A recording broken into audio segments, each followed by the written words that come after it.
This is the Mr. part of Silver Keys. Got a friend that's got a mill and he needs a table, so he cut up some pieces and I told him I'd build it for him. We've got some pine here for the legs and the framing, and two really nice pieces of oak slabs. Howdy YouTube, another great day in the valley here. Sun shining, not too awful cold. I got a little start on this table, leveling part of it, and I need to do a little shout out for Walker's Woodworks for the sled that my router's sitting on. It seems to work just great.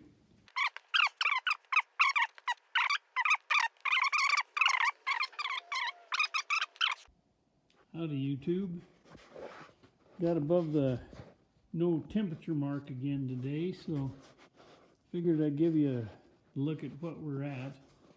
We got good start on the tops of both of these slabs. Got a little issue down here in the middle where I was going to straighten it out, and my straight edge moved on me, so I have to redo that a little bit. Gonna mark down this other edge and get it straightened out.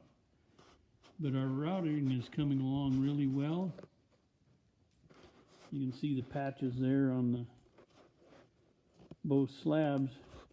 So we're coming right along. I did invest in a little bit here that's made things a lot faster, a lot easier.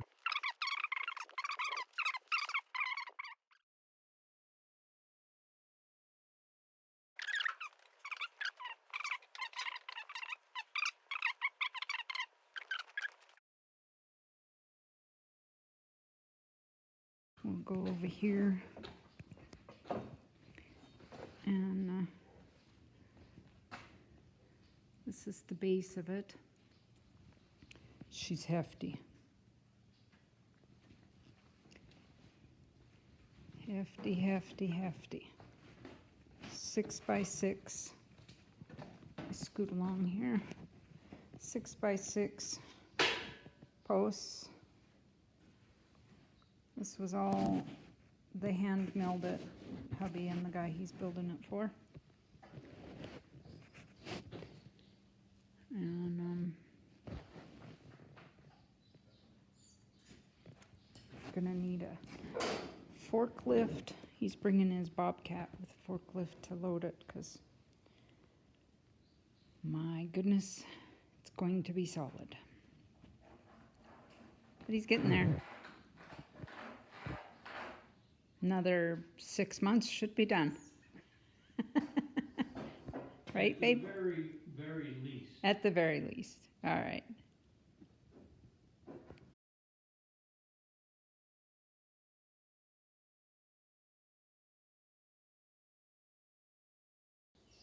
Hey YouTube, Mr. Silver Keys here again. We got this two slabs that we're going to make this table out of, kind of stuck together today. Broke a clamp in the process. Don't have near enough clamps, but we got glue on it and it's not too bad. We'll see how it shakes out when I get the clamps off of it. Gonna have to probably do a little more grinding on the top to level things out. We got the base pretty well put together. Got her glued and screwed together, so we got that part. Gonna have to do a little bit more sanding on the shelf on the bottom. She's gonna be a husky bugger when we get done. Well, we'll see how it goes. This is looking out the door. She's a beautiful day today. Not as many bugs as I was figuring. Catch you later. Everybody have a good day.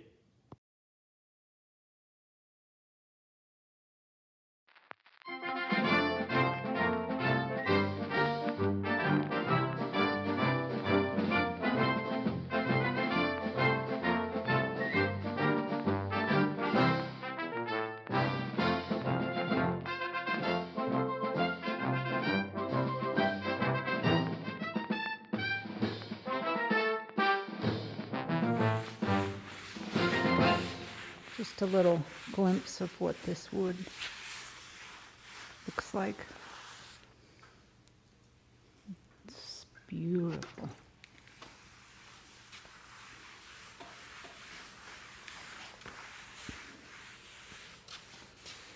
And the curve of the leg down the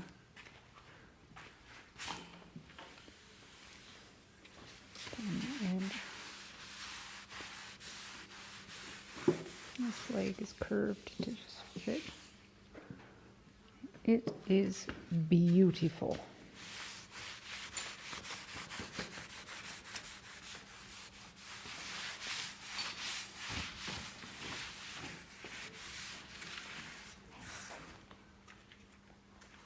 Looking good.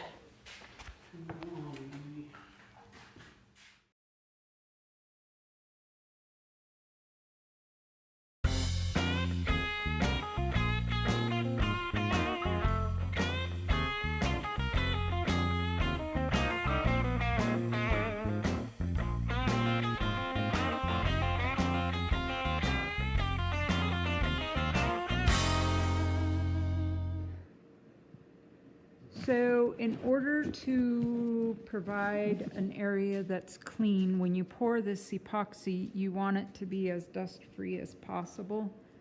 So Mr. Silverkeys put together this carport inside the carport frame, and then he used plastic and a very fancy pink table covering for a door, which made it easy to see the door. Yeah. So it's in the garage here, and that way we can clean and vacuum the floor to keep the dust out of it, and also increase the heat in there, because it does get chilly here at night. We've gotten down in the 40s. It keeps the bugs out. And it keeps the bugs out. So when you pour the epoxy, if you have little dust motes and bugs in the air and it gets in your epoxy, dust will cause little like bubbles.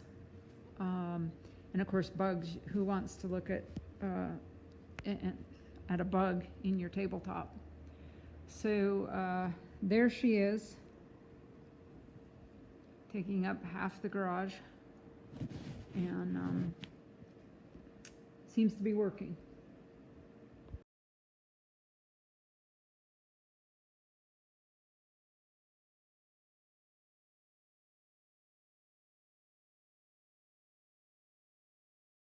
Resin is thicker.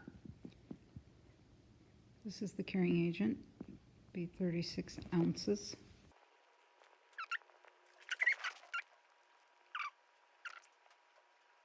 Okay.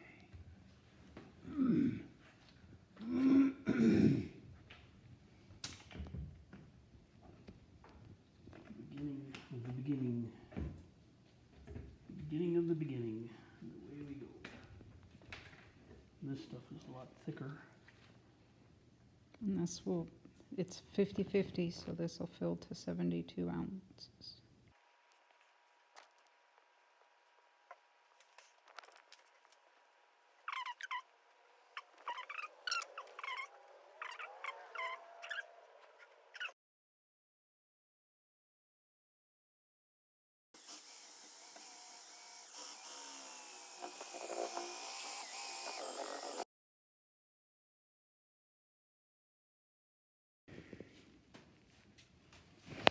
Okay, so final pour.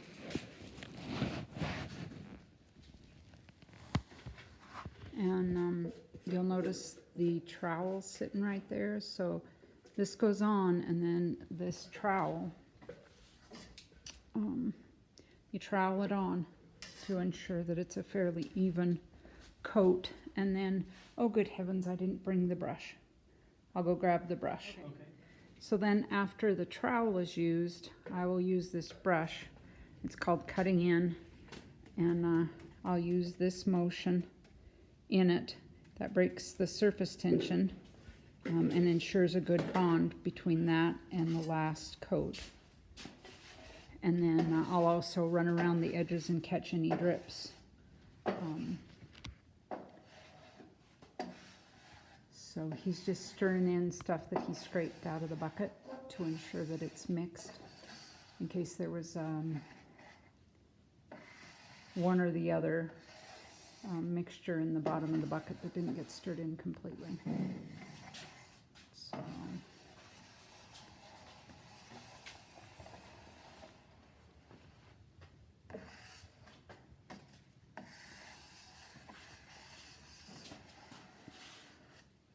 we'll work from the center out, taking it almost but not quite to the edge. We'll wait to take it to the edge, the very last.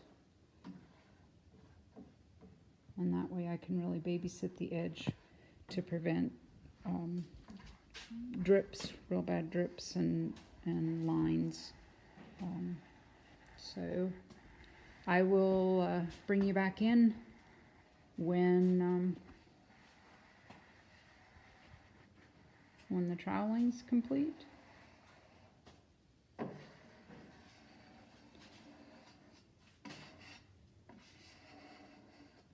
When he has it all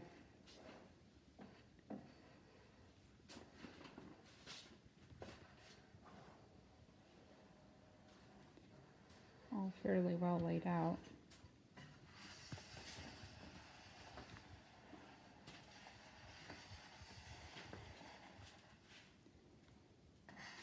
This is a food grade epoxy, so it will be safe to use on kitchen counters, tables,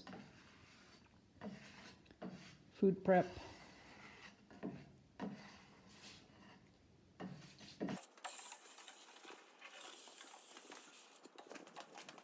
And it's going to take my other hand to begin to deal with the drips coming from here. So I'm going to set this down and I'll bring you back in a little bit. Top is poured and now cutting in starts. So literally that's all it is dabbing the top, the entire top.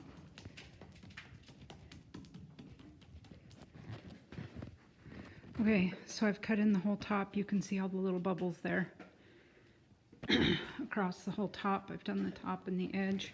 He's pouring the bottom now, and I'm going to hit it with the torch.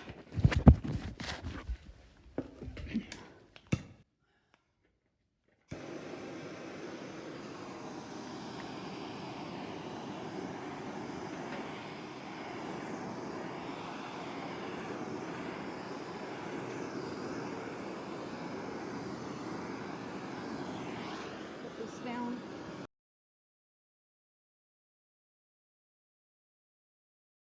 First torching, and you can see that thing is glossy beautiful.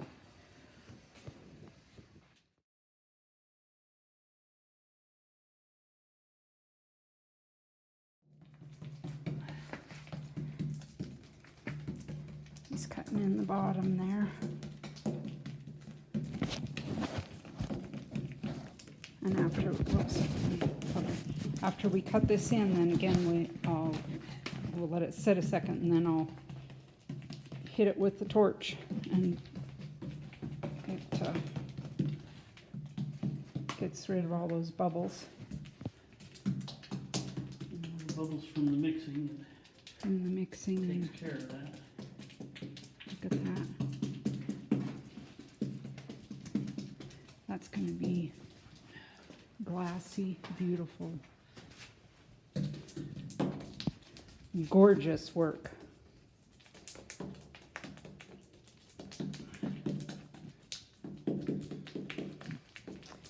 A long time getting here.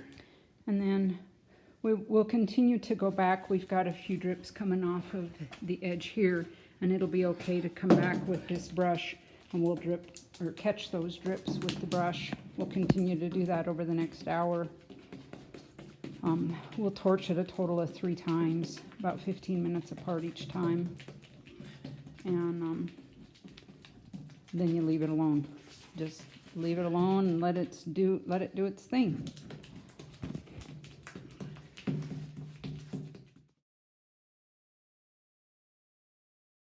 Okay.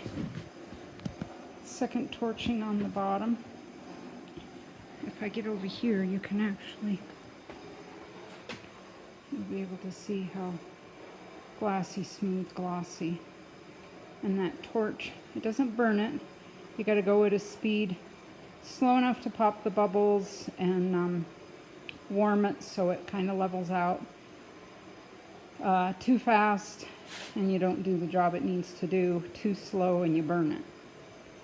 So while he's finishing that, look at that top.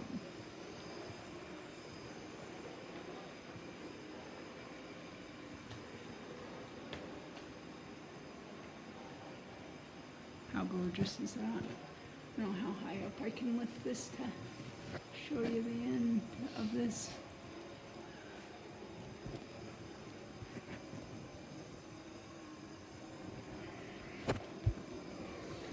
Move over here.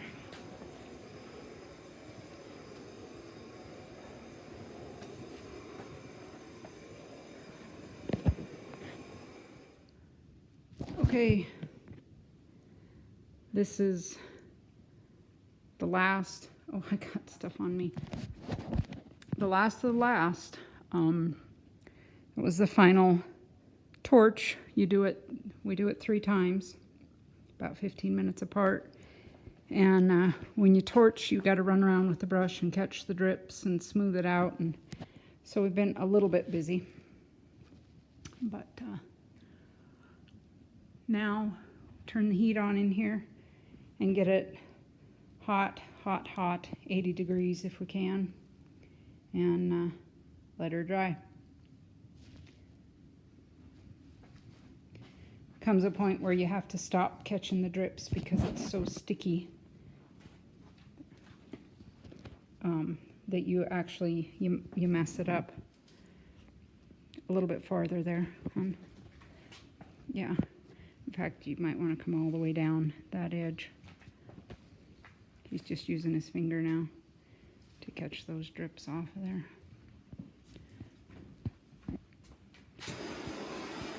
It's okay if we end up with a few and they dry as a drip underneath the lip of the table there.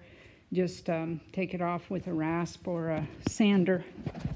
And 60 grit sandpaper works really good. 60 grit sandpaper, if you heard that, works really good. Smooth that edge off underneath there, and